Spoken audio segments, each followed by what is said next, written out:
India book of records का hero संस्करण आज हमें मिलवाएगा महाराष्ट्र की उस संस्था से जिसने स्टील का सबसे भारी डंबल बनाकर एक कीर्तिमान स्थापित किया। साथ ही मुंबई के एक ऐसे होनहार बच्चे से जिसने रूबिक्स क्यूब को सॉल्व करते हुए सबसे ज्यादा हुला हूप स्पिन्स करके हम सबको हैरान कर दिया। और आप सबको ये जानकर हैरानी होगी कि मध्य प्रदेश में एक ऐसे व्यक्ति भी हैं जिनका चयन 6 सरकारी विभागों में नौकरी के लिए किया गया। और केरला में 12 वर्ष से कम उम्र के किस बच्चे ने की क्रिकेट कमेंट्री, आइए जानते हैं आज के सफर में। इंडियन फिटनेस इंडस्ट्री में सीटी स्ट्रेंथ इंडिया एलएलपी ने नई ऊंचाई हासिल की।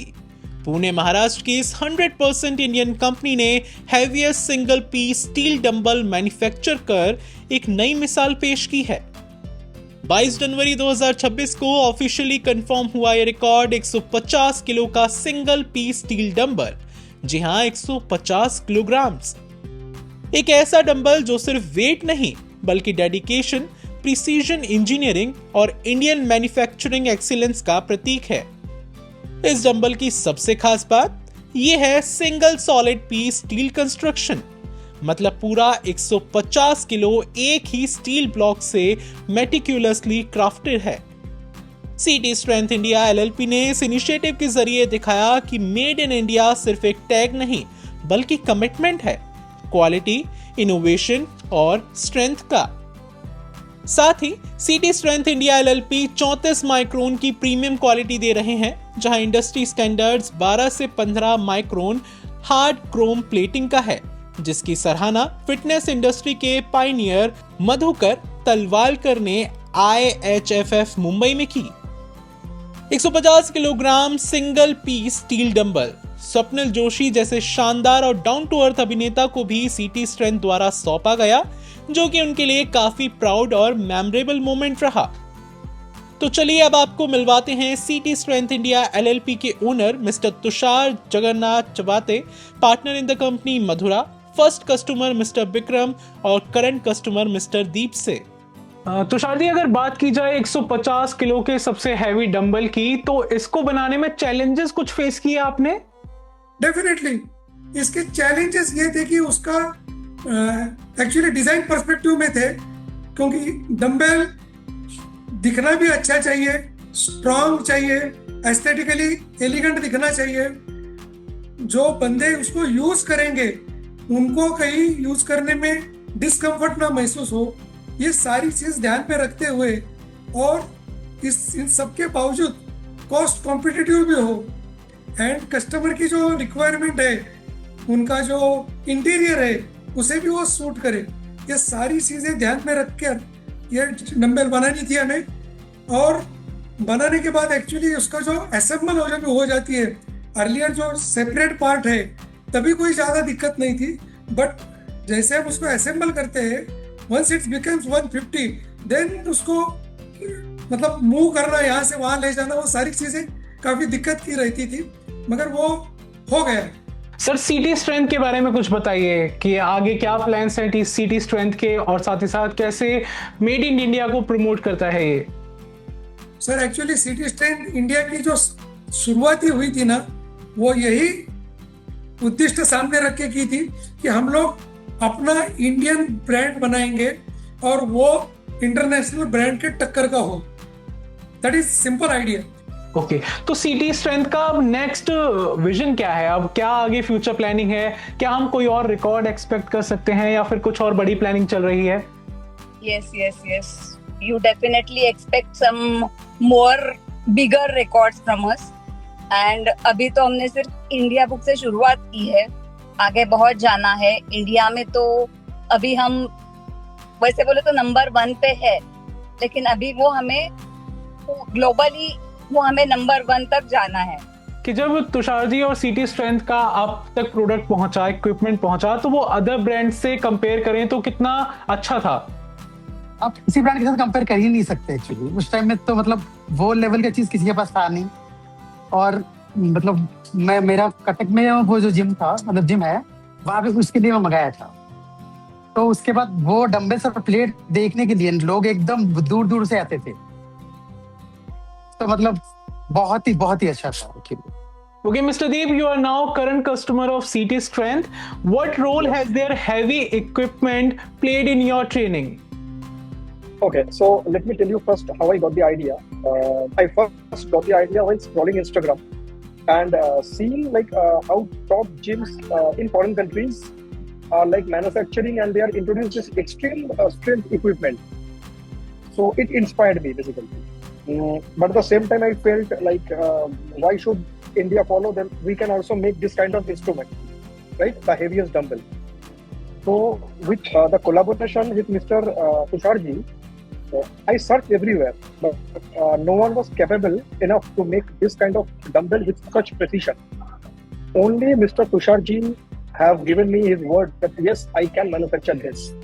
So we both took the initiative and we started like with the idea which came to me of making the heaviest dumbbell in India in our own country's version. So as my gym have the theme of my gym is black and red, so we have introduced the dumbbell in that color only. Rather it was suggested by Mr. Tusharji only. Pune से उठी ये ताकत की गूंज अब national ही नहीं global level पर सुनाई दे रही है। सीटी स्ट्रेंथ इंडिया एलएलपी ने दिखाया कि इंडियन कंपनीज अब ग्लोबल स्टैंडर्ड सेट कर रही हैं। एक 100% इंडियन कंपनी द्वारा पूरी तरह इंडिया में ही डिजाइन और मैन्युफैक्चर किया गया ये मास्टरपीस आज प्राउडली रिप्रेजेंट करता है इंडियन इंजीनियरिंग एक्सीलेंस को, क्योंकि जब इरादे मजबूत हों तो स्टील भी आकार ले लेता है। टैलेंट तब चमकता है जब पैशन और प्रैक्टिस साथ हो। आज की कहानी है महाराष्ट्र की नन्ही प्रतिभा रीवा जैन की। कहते हैं बचपन खेल का समय होता है, लेकिन कभी कभी यही खेल बन जाता है एक रिकॉर्ड। सिर्फ 7 साल 7 महीने और 13 दिन की उम्र में रीवा ने एक अद्भुत रिकॉर्ड बनाया। 343 हुला हुप स्पिन्स। जी हाँ, पूरे 343 स्पिन्स, वो भी वेस्ट के चारों ओर लगातार घूमते हुए। हुला हुप्स के साथ और सिर्फ हुप्स घुमाना नहीं, बल्कि 3 अलग अलग पजल सॉल्व करना। पहला 2x2 रूबिक क्यूब्स, दूसरा पैरामिक्स और तीसरा 3x3 रूबिक क्यूब्स। इन तीनों पजल्स को उन्होंने सॉल्व किया सिर्फ 3 मिनट 10 सेकेंड और 86 मिली सेकेंड्स में। इमेजिन कीजिए, एक तरफ बॉडी बैलेंस, रिदम और कोऑर्डिनेशन, दूसरी तरफ माइंड फोकस, लॉजिक और स्पीड सॉल्विंग स्किल। ये है माइंड और बॉडी का परफेक्ट सिंक्रोनाइजेशन। हर स्पिन के साथ रीवा का कंसंट्रेशन कम नहीं हुआ, हर टर्न के साथ स्पीड धीमी नहीं हुई, बल्कि हर सेकंड के साथ उनका कॉन्फिडेंस बढ़ता गया। बिपक्योर हाई स्कूल की ग्रेड 2 की छात्रा रीवा स्कूल की कई एक्टिविटीज में भी हिस्सा लेती हैं, वो भले ही इंटर हाउस कंपटीशन हो या फिर स्पोर्ट्स डे। वेल, अब आपको मिलवाते हैं नन्ही स्टार रीवा जैन और उनकी मदर रुचि से और जानते हैं उनके रिकॉर्ड के बारे में उन्हीं की जुबानी। आपने ये रिकॉर्ड जो बनाया है रूबिक क्यूब्स का, this is exactly like you are solving a Rubik cube. How have you got this training? ये ट्रेनिंग आपको किसने दी exactly? My mom. And anybody else? And my hula hoop teacher, my Miss Kinshal. आपने अपने बच्चे को कैसे prepare किया इस रिकॉर्ड के लिए? So, मुझे स्पेसिफिकली कुछ करना नहीं पड़ा. I myself being a cube teacher, I always had that atmosphere of cube around me. So one fine day I was, I just had my setup left and I went for something. And when I came back, I saw that when she was just 2-year-old, she was trying to play around with the cubes. So that is where what triggered me कि भाई मैं जब सबको सिखा रही हूँ, why not her? She is my child. So इसलिए फिर मैंने इसको सिखाया. इसने she developed the interest and we went ahead. That's Plus she nice. had interest towards dance. So I thought let's give some different variations. So in that case, I picked up hula hoop for her, and again she picked it up really well, and that's how we move ahead. Riva, you like hula hoops more or you like the Rubik Cube more? I like hula hoops the more. So how did you feel that yes, this can be a record, she can make this kind of record? Have you taken some special efforts for making her a record holder? So there is a little bit background to it. I had one more child of mine who is also registered with India Book of Records. He was the inspiration for her. So when I used to make him practice, as a 4-year-old child, when I made him practice, she got very inspired. She was like, "Mama, mujhe bhi karna hai. Really, I want to do it." So I told her that you are good with hula hoop, you are good with cubes. I went to your website because when I contacted, they said, "Ma'am, there could be a record." So first I went through the website. I did not see any feat on this, and that's how I asked her, "Would you be interested?" She said, yes, and that is how we started our training. So how long she has taken herself to be a record holder? Like she needed a practice of some time, or she was ready for that? She needed practice. No, she wasn't ready. She was ready separately, but together, yes, there was a lot of practice that went through. And until and unless she was comfortable, we made her practice. That's great. Riva, like 2x2 paramix or 3x3 paramix, which was more interesting or more like I must say that hard for you? What was the best one for you? 3x3. 3x3 was quite harder? No, harder batao pehle. Pyramid was the harder. Okay, that's great. So how have you learned about like that this kind of record as if you have made? So are you planning like you wanted to make some another record also like this only, or another one in hula hoops or some another field? I have not thought yet, but I want to make it. Oh, that's great. What are your special hobbies? I love to draw. I love to dance. I love to solve cubes. And I love to do hula hoop. Riva, what was your experience? Like, how was your expression when you came to know that, yeah, now you are the record holder to India Book of Records? I was happy, excited, and proud of myself. Oh, that's great. And what about your parents' feedback? We were very excited. We were awestruck. I mean, I was not able to believe it, to be honest. I couldn't believe it. I told her, "You really made it, Riva. I am surprised." That's very nice of you, ma'am. Music, piano, painting, sports, judo, dance और singing event, हर तरफ अपना best देने का प्रयास करती है रिवा। ये दिखाता है कि नई पीढ़ी सिर्फ स्मार्ट नहीं बल्कि सुपर स्किल्ड है। और अगर बात की जाए रिकॉर्ड की, तो यहाँ भी रिवा ने स्टेमिना, फोकस और डेडिकेशन का प्रमाण दिया।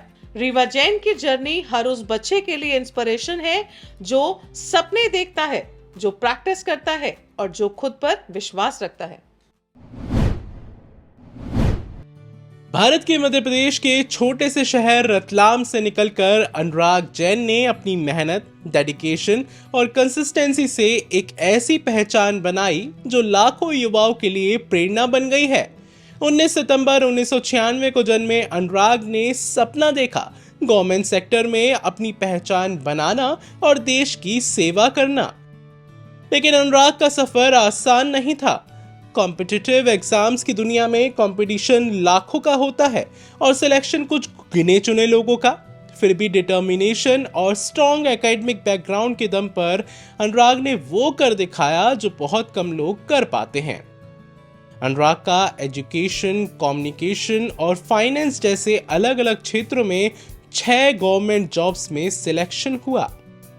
उनके सिलेक्शंस में शामिल हैं उच्च माध्यमिक शिक्षक maths, tribal welfare department government of Madhya Pradesh, sorting assistant department of India post government of India, tax assistant department of CGST and central excise government of India, और इसी तरह अन्य सरकारी पदों पर भी चयन, जो उनकी वर्सेटैलिटी और मल्टी डिसिप्लिनरी एक्सीलेंस को दर्शाता है।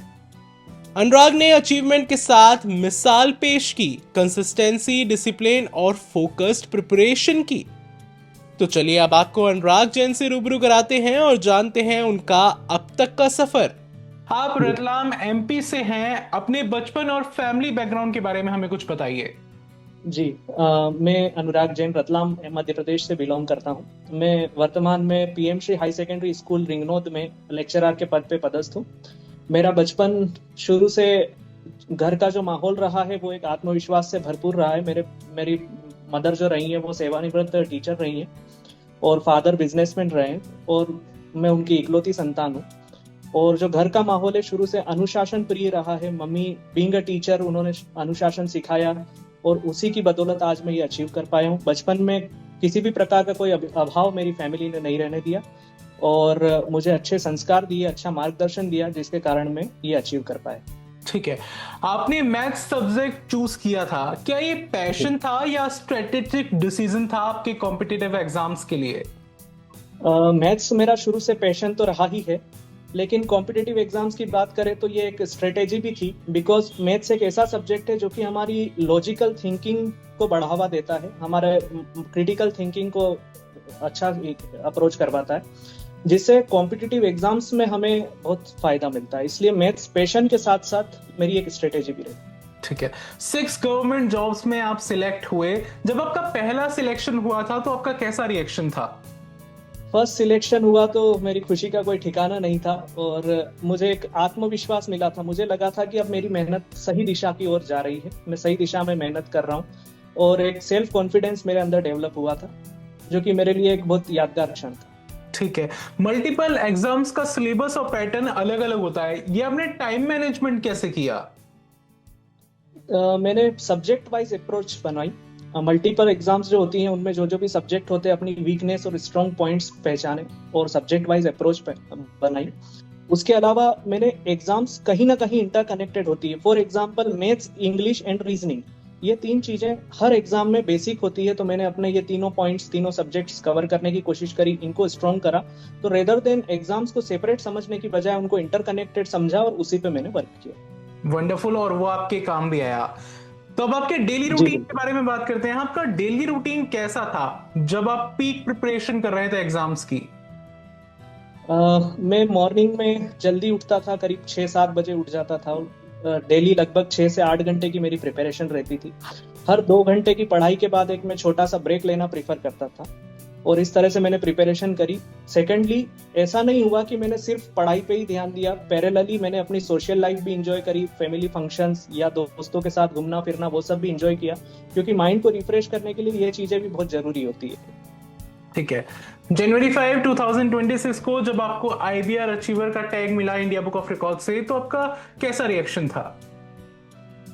मेरा एक बहुत सरप्राइजिंग और एक अचीवमेंट का मोमेंट था मेरे लिए। मैं IBR का थैंकफुल हूँ जिन्होंने मुझे नेशनल रिकॉग्निशन प्रोवाइड किया, मेरे इस अचीवमेंट को नेशनल रिकॉग्निशन दिया और मेरे लिए एक बहुत ही यादगार पल था और मेरे जीवन का एक सुनहरे शब्दों से लिखा हुआ एक चैप्टर था। अब आपका आगे विजन क्या है? टीचिंग फील्ड में रहना चाहते हैं या सिविल सर्विसेज? मेरा विजन है कैसे भी करके नेशन की सेवा करना, भारत के लोगों की सेवा करना, जिसमें टीचिंग प्रोफेशन मुझे सबसे बेस्ट लगा, जहां में टीचर एक नेशन बिल्डर होता है।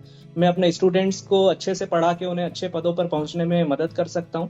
लेकिन हाँ, पैरेलली ये भी कहूंगा कि राष्ट्र की सेवा के लिए सिविल सर्विसेज का रास्ता भी अभी मेरे लिए ओपन है। मैं पूरी कोशिश करूंगा सिविल सर्विस क्रैक करने की। अनुराग जैन की उपलब्धि सिखाती है कि सक्सेस किसी एक कोशिश का परिणाम नहीं होती, बल्कि ये रोज की मेहनत, सेल्फ बिलीफ और कंटिन्यूअस इंप्रूवमेंट का नतीजा है।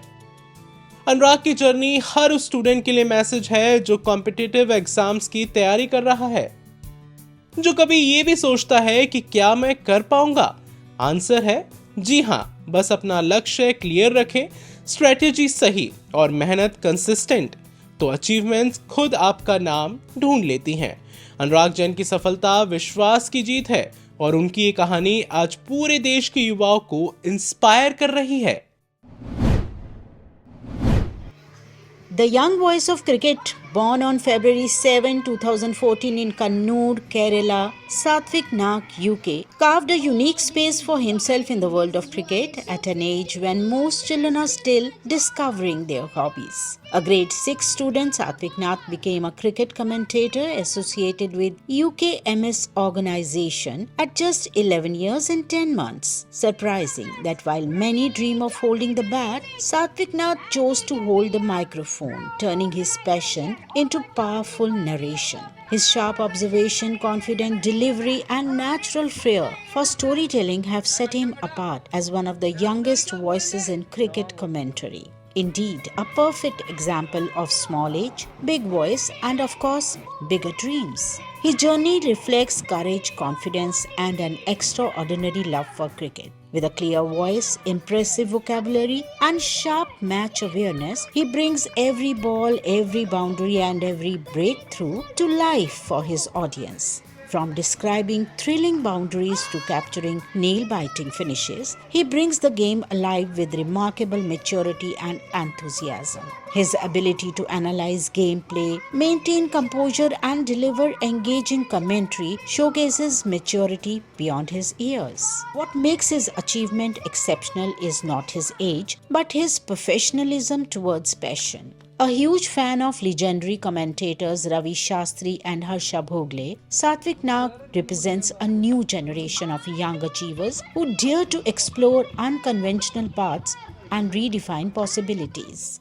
Let's meet Satvik Nath and his father, Mr. Srinathan, talk about his unusual choice of becoming a cricket commentator at such a young age. Tell us about the record that you have made. My name is Satvik Nath. I am studying in 6th standard in Apple English Medium School, Kannur, Kerala. My father's name is Srinath. He is a lab technical assistant. My mother's name is Sharanya. She is a home baker. I have a small sister. She is only 2 years old. And my hobbies are playing cricket and watching cricket. That's wonderful, and you have spoken very well. Okay, how did this idea of becoming a commentator come to you? My father and his friends are conducting a tournament. In this tournament, I said to father, you not playing, you just saying commentary. But my father said, no, I am not saying commentary. Sati, you can say commentary, you just try. Mm-hmm. But yes, I will try. And the tournament day, and I speak commentary, and it become very good. So my father said, your commentary is very good. So you just focus in your commentary field, and you can make a brilliant career. That's wonderful, and it's very interesting to know that you started it off like this. Can you tell me a bit more about the command over the language? How did you get it? In a young age, I love to watch live cricket matches and listening what the commentators are saying. Who is your famous commentator, I would say? I like 2 commentators. Mm-hmm. First is Ravi Shastri, second is Harsha Bhogle. Oh, that's wonderful. Our favorite also. Commentators. Okay. So you followed them. You used to listen to them? Yes. Their commentaries are very well. Interesting, very interesting, and very interactive also. Okay. People can relate to that commentary. Okay. So how long would you practice for this kind of a thing? I practice every day with seeing the live matches and listen to the Ravi Shastri's commentary. Mr. Srinathan, I would like to ask you a few questions now. When did you realize that he has this potential of becoming a future commentator? I'm a big fan of Ravi Shastri and Harsha Bhogle. Ravi Shastri's talk time is it's a dream. International cricket commentary is a dream. IBR Achievers is good in future. So can you do it for us now? Yes. Okay, please show us some example. So that's a whole Kerala Women's T20. This is we are seeing the final. It's a Trivandrum Royals versus Harris Kollam. So this is the last ball drama. 1 delivery, 6 runs needed. The Indian player Sajjana on strike. The bowler is Renuka coming the last delivery. How do you see him in future? Our future plans, first priority in education and sports. His languages, improving languages, communication, development programming. From playground dreams to professional streams, Satvik Nag UK's accomplishment is a proud moment for Kannur and Kerala, inspiring countless young minds to believe in their passions. His story reminds us that dreams do not wait for age, they wait for action. Satvik Nag UK, the youngest voice with the loudest impact, doesn't just describe the match. He defines the moment. Good luck, Satvik Nag UK. May you rise and shine more.